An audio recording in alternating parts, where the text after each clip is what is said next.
Bienvenidos y bienvenidas a Enclave Política. América Latina vive un nuevo ciclo progresista y con ello se abren algunas expectativas. Pero por supuesto también hay que considerar algo que es muy importante. En Ecuador, la celebración con respecto al bicentenario tuvo poco destaque, poco brillo, a diferencia de lo que pasó, por ejemplo, en Venezuela, en Caracas. Pero también hay otro elemento. A partir de este día miércoles 25 de mayo, en Ecuador se puede iniciar un proceso de revocatoria del mandato del presidente Guillermo Lasso Mendoza. La CONAIE ha convocado a una movilización general e indefinida a partir del 13 de junio y eso evidentemente también conlleva algunos enfoques y análisis. De todo esto queremos conversar con el sociólogo y analista político David Chávez, a quien le damos la más cordial bienvenida. ¿Qué tal, David? Qué gusto tenerte de nuevo por acá. ¿Cómo estás? ¿Qué tal, Orlando? Te agradezco mucho la invitación. Un saludo a las amigas y amigos que nos ven en América Latina. Y a propósito de eso, de pensar en América Latina, en este país, en Ecuador, donde se desató, se desarrolló, se produjo la batalla de Pichincha, las conmemoraciones oficiales fueron casi nulas. ¿Eso cómo se entiende? ¿Qué dice de la derecha? Porque te lo digo con confianza y con absoluto respeto también. Parece que a las élites económicas, bancarias, financieras, la historia o les vale un pepino o se sirven de ella solamente cuando les es útil en términos financieros. Sí, indudablemente la derecha ecuatoriana, como muchas derechas en el mundo, han reducido las libertades a la libertad de mercado, que no es una idea mía, es una idea que ya Marx veía en el siglo XIX, ¿no? Él Ujú. decía esto en el Manifiesto Comunista, ¿no? Para las burguesías, la libertad queda reducida estrictamente a la libertad de mercado y el resto de libertades no importan. El caso ecuatoriano es sintomático porque en nuestras élites parecieran identificarse más en términos de identidad cultural y de identidad ideológico-política con el pasado colonial del Ecuador, especialmente las élites de la zona andina en Ecuador, las que están vinculadas a Quito particularmente. Y les resulta incómodo el pasado más liberal, tanto el de las luchas de independencia como el de nuestra revolución liberal de Eloy Alfaro de finales del siglo XIX. Les resulta incómodo. Siempre es como si buscaran ocultarlo y efectivamente cuando alguna atención le dedican es exclusivamente para algún uso instrumental o propagandístico y nada más. Tengo la impresión de que siempre se han sentido más cómodos con eso que además las élites serranas, andinas, tratan de reivindicar, que tienen un pasado, entre comillas, aristócrata colonial, ¿no? Ha habido en los últimos años, dado el viraje conservador, una vuelta muy fuerte de posiciones llamadas hispanistas, es decir, de reivindicar la conquista como un hecho positivo histórico, de reivindicar la colonia, de reivindicar el coloniaje. Entonces me parece que es un episodio más de esta vuelta conservadora que han tenido las élites y cierto sector de la población que las apoya en los últimos años, ¿no? Claro que es lamentable porque efectivamente se podría haber desatado una serie de reflexiones, no se trata solamente de festejar, de hacer actos y obviamente eso queda ya para la conciencia de cada uno. En ese contexto además, David, el día de ayer, 24 de mayo, coincidía, no sé si para bien o para mal, con el primer año de gestión gubernamental del señor Guillermo Lasso y tú escuchaste al presidente, lo vimos hablar de cifras, de datos, de medias verdades, algunas mentiras y algunas falsedades que yo no entiendo cómo un presidente puede lanzarlas así o su equipo no le cuenta o vive en otra realidad. En función de eso, ¿cuál es tu primera impresión del informe a la Nación que hizo el señor Guillermo Lasso? Bueno, lo primero que te diría es, Lasso es una especie de prestidigitador de la banalización de la política, ¿no? Su campaña electoral fue eso, le permitió llegar al poder así, ha manejado la comunicación y los mensajes presidenciales y la imagen presidencial de la misma manera, con mucha banalización. Y ayer cometió una cosa que resulta entre patética y un tanto repulsiva. Banalizó en extremo el bicentenario, para conectarlo con la reflexión sobre el bicentenario. Es decir, que tuvo un símbolo en el discurso que dio ayer Guillermo Lasso, que ya de por sí es patético tener a un representante tan conspicuo de lo que en buenas cuentas resulta la nueva oleada neocolonial en América Latina, porque tanto el gobierno de Moreno como el de él han sido completamente incondicionales a las imposiciones de la política de los Estados Unidos para la región. O sea, por un lado eso, pero además decía, banalizó de tal manera el bicentenario que palabras más, palabras menos, trató de comparar su plan de vacunación de hace un año, que es lo único que tiene el gobierno para mostrar como un logro gubernamental real, trató de compararlo con la batalla de Pichincha, ¿no? Es decir, en un acto delirante de banalización del evento histórico más importante de la fundación de esta nación. Y creo que eso ya da la medida de cuál fue el tono. Me parece que en general fue un discurso sin ideas de fondo, bastante desordenado, con intentos de ser efectista, pero ya con golpes de efecto eh, poco novedosos, digamos, ya bastante gastados. O sea, culpar al correísmo de la situación del país, lanzar datos sueltos sin ninguna seguridad y que los datos son reales, como has dicho, lanzar abiertas mentiras. Estoy pensando en varias, como decir que la venta de petróleo del Ecuador se hace directamente, cosa que no es cierta, por ejemplo, decir que el anterior gobierno le prestaba plata al equipo de fútbol del cual era aficionado, el gobierno anterior, Rafael Correa, ¿no? Porque de Moreno se olvida todo el tiempo, del cual era aficionado Rafael Correa, es decir, una cantidad de mentiras, pero de la peor especie, o sea, que uno no espera, o sea, mentiras que uno espera en un intercambio en redes sociales, no en el informe a la nación de un presidente.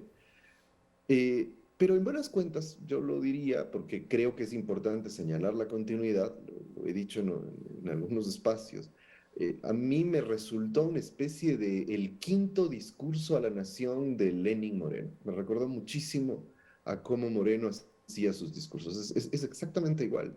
Incluso Tienen el mismo guionista. tienen frases que coinciden. Ayer en las redes sociales insertaban imagen, frase de Moreno, insertaban frase, imagen de Guillermo Lazo. Pero aquí evidentemente también hay un elemento que sí me gustaría que lo abordaras, David. Y efectivamente, tú lo has dicho, estamos viviendo una especie de anomia política. Y te digo por dos vías. La primera, por lo que acabas de mencionar, una falta de rigor intelectual, académico, filosófico de un presidente para hablar en un momento histórico tan importante. Y la segunda, porque yo puse esta mañana en mi cuenta de tweet cómo refleja la prensa lo que pasó el día de ayer. Entonces, por un lado, o el presidente lee la prensa y se cree lo que dice la prensa, que parecería que todo está bien, o por otro lado, se dialogan mutuamente estos actores políticos y mediáticos para decir que en este país ha cambiado la historia. No, yo creo que es la segunda. Todo está orquestado. Es decir, hay un pacto, lo que se diría en cierta terminología de la filosofía política y de la ciencia política, se ha construido hegemonía en estos últimos años. Ya. Hay un acuerdo entre las élites económicas, las élites políticas y los grupos ideológicos, los medios de comunicación, buena parte, no cierta parte, buena parte de la academia, cosa que no se ha discutido mucho, pero buena parte de la academia cumple una función ideológica también para sostener a estos gobiernos, es decir, a los gobiernos neoliberales, porque hay que tener en cuenta que es el primer gobierno de Guillermo Lazo, es el primer año, perdón, de Guillermo Lazo, pero vamos ya casi 5 años de gobiernos neoliberales, después del viraje de Moreno y la traición de Moreno al proyecto que representaba el correísmo. Entonces ahí vemos una continuidad y esa continuidad está ligada precisamente al importantísimo rol que han tenido los medios como esta especie de muralla de contención del descrédito y de la deslegitimación democrática que han tenido estos gobiernos, que es un efecto lógico, todos lo sabemos, en la región hemos padecido esa condición. El neoliberalismo es, por un lado, un proyecto de clase, un proyecto de las clases dominantes en contra de las mayorías trabajadoras, así de claro. Eso, por obvias razones, el neoliberalismo produce entonces un desgaste democrático inmediato en los gobiernos. Y como un tercer elemento, por eso los gobiernos neoliberales tienden a ser autoritarios. No olvidemos que en América Latina el neoliberalismo se inauguró a sangre y fuego con dictaduras militares cruentas. Entonces, en ese contexto, en la época actual, en este neoliberalismo del siglo XXI, digámoslo así, ese ejercicio de la contención frente a la pérdida de la legitimidad democrática lo hacen principalmente los aparatos ideológicos, es decir, los medios de comunicación privados de derecha, ¿no? Que son muy poderosos, que tienen la hegemonía de la comunicación. Y efectivamente, a mí me ha recordado, porque me ha llamado mucho la atención, como, al igual que ha señalado ya, me ha llamado mucho la atención la cobertura que se ha hecho, ¿no? Es decir, hay una condescendencia con el gobierno de Guillermo Lasso que es realmente sorprendente. O sea, al gobierno de Rafael Correa, por muchísimo menos que lo que hace Lasso, estaban incendiándolo en los medios de comunicación. A Guillermo Lasso se lo perdonan prácticamente todo y han hecho un lavado de imagen para decir que el tiempo que viene es el tiempo de cosechar lo que se ha sembrado, para usar un cliché. Y me recuerda mucho que esos mismos medios y esa prensa hegemónica construyeron un relato ideológico, ficticio, mentiroso, de que en los años de Rafael Correa se había construido lo que ellos llamaron un estado de propaganda. Y lo que ahora hacen, que es encubrir todo el desastre nacional a partir de su estrategia mediática, es un ejercicio de libre expresión. Es realmente delirante lo que ocurre con la política en el Ecuador. Claro que si hagamos una primera pausa, David, para volver sobre algo que me interesa además conversar ya en perspectiva y tiene que ver con la movilización social, la revocatoria del mandato que se instala como un referente en el debate político nacional también. Vamos a la pausa.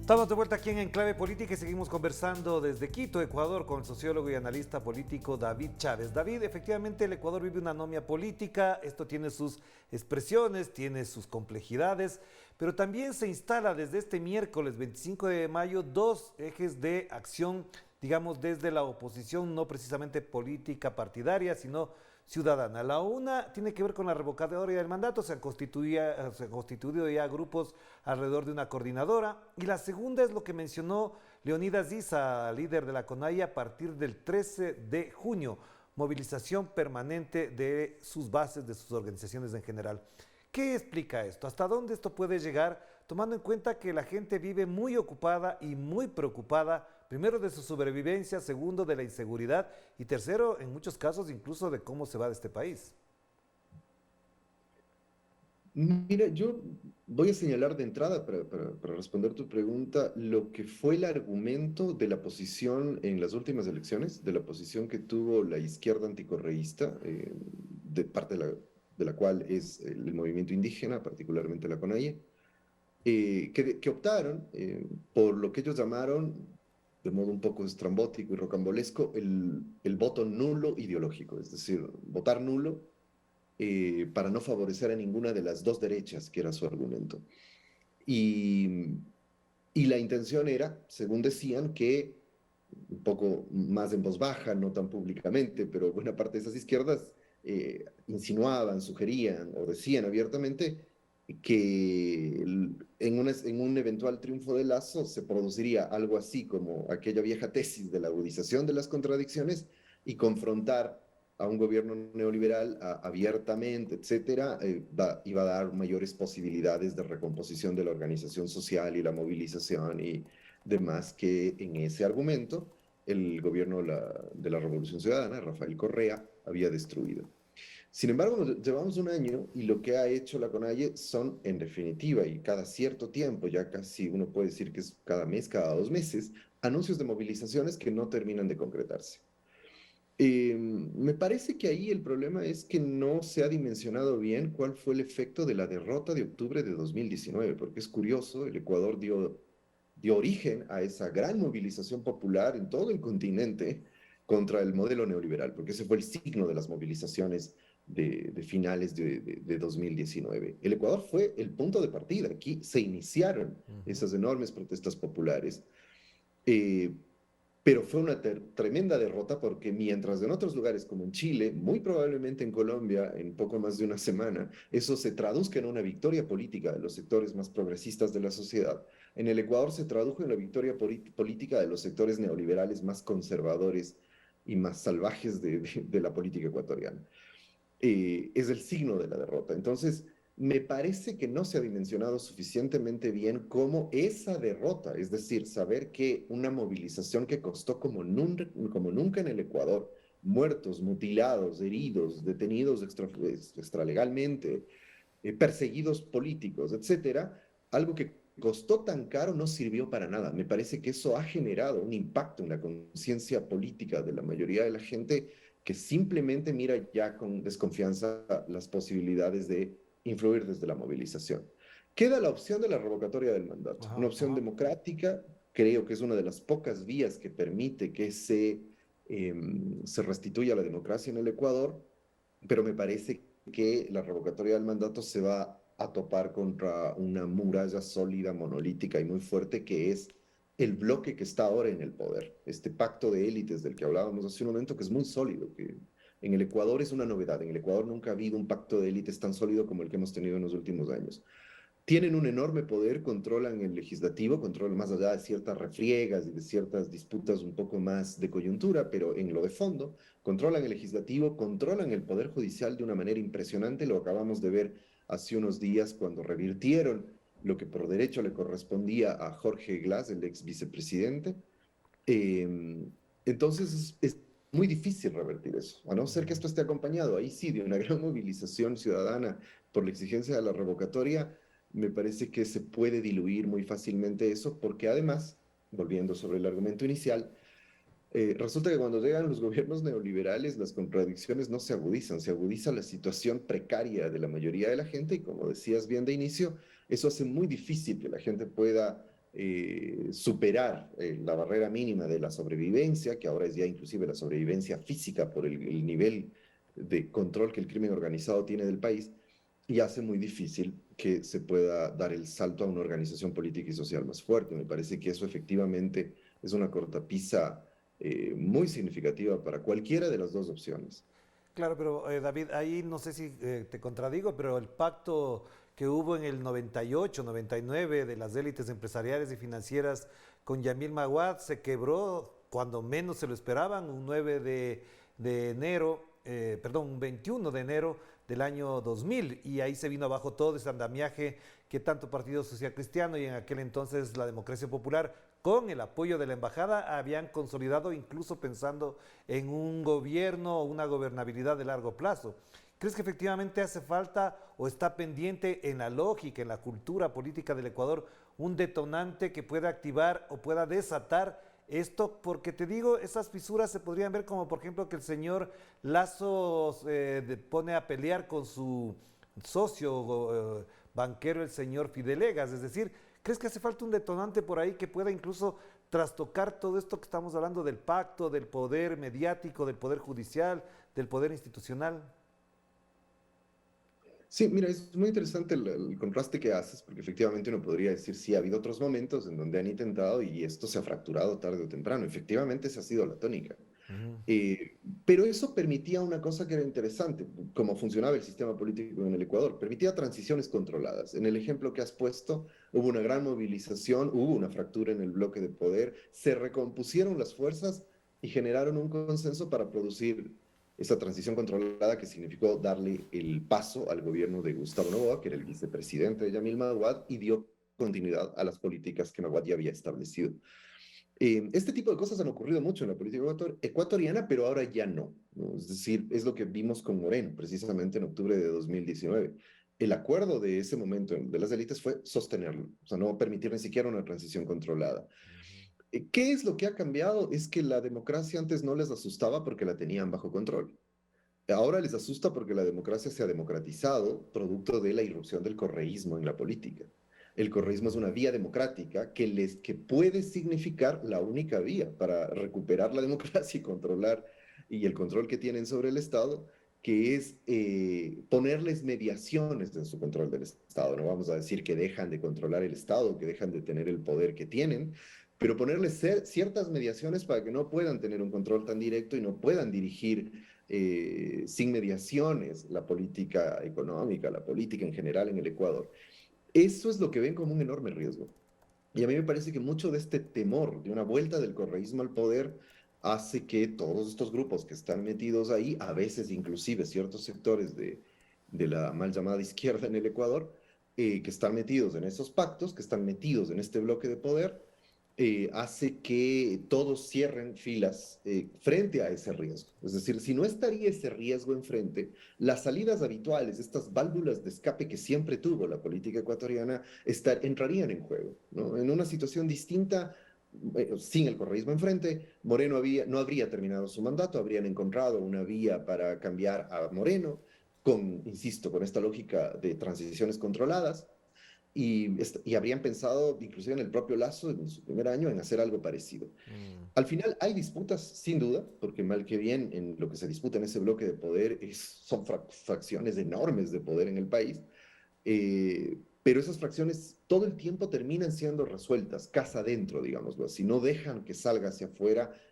encuentran mecanismos que hacen posible la resolución de los conflictos para que el bloque de poder no se rompa. Hasta ahora, por supuesto, eso no significa que de aquí en adelante algún detonante logre, como decías, logre fracturar definitivamente ese bloque y permita estas válvulas de escape y una transición de ese tipo, pero mientras eso no ocurra, la única vía que tiene la mayoría de la gente es la vía democrática. Digo, he puesto al correísmo como un ejemplo porque no hay otra fuerza que represente lo que el correísmo representa.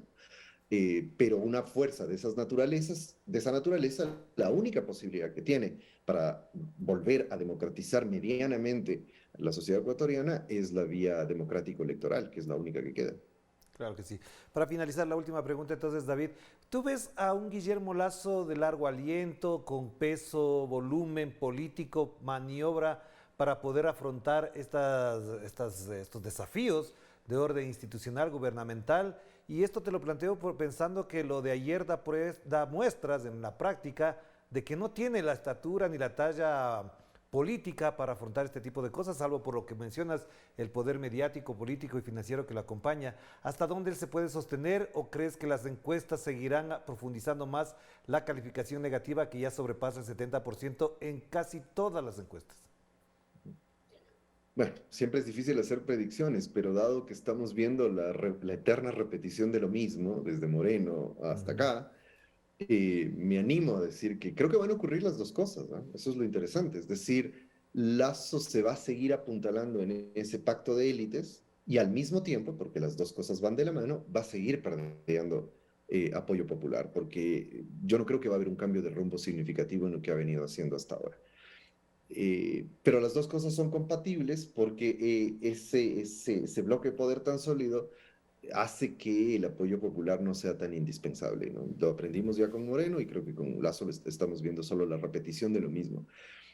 ¿Cuál es el verdadero reto para Lazo? Porque además, claro, la idea de pensar hay grandes desafíos como resolver la situación económica de la mayoría de la población, resolver la situación de seguridad, que en el Ecuador es gravísimo, la situación de la inversión pública y la inversión educativa que se ha desplomado y ha dado como consecuencia un deterioro realmente alarmante de las condiciones de la salud y la educación pública. Eso como desafíos pueden ser los desafíos que vemos la mayoría de las y los ecuatorianos como la perspectiva de futuro que esperamos resuelve el gobierno.